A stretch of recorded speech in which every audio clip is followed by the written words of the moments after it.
Bwana, mambo ni mengi alafu muda ni mchache. Tumeweza kuona namna ambavyo mke wa Baba Levo naye alivyoweza kufika katika hospitali hiyo kuweza kumuona bibi Zuchu, naye ameweza kuongea maneno mafupi ya kuweza kumfariji bibi Zuchu kwa wakati huu ambao anaopitia changamoto ya uzazi.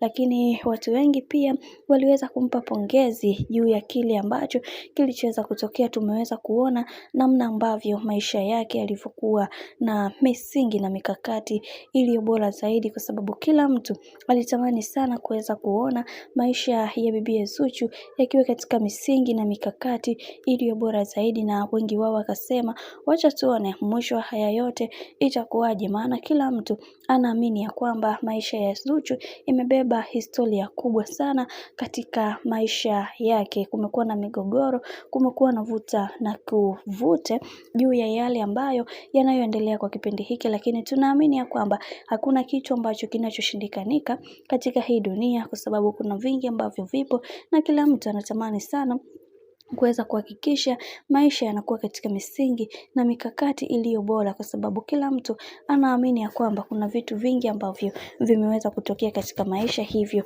kwenye hili linaloendelea sasa, Mungu mwenyewe ndiye ambaye atakayeweza kuweka sawa kila kitu ambacho kinachotokea. Kiukweli kila mtu hakuweza kuamini kama Zuchu ingefikia hatua kama hii ya yeye kuweza kujifungua salama, kwa sababu kila mtu alifanya mwenzake aonekane kama ni mtu ambaye mwenye amani na furaha, na leo hii tumeweza kuona amani hii imeweza kurudi upya kabisa katika maisha ya bibi Zuchu. Bwana, mambo ni mengi alafu muda ni mchache. Mimi naomba nikusihi kitu kimoja, kama ndo mara yako kwanza, basi usisahau kusubscribe, kulike, kushare pamoja na kucomment.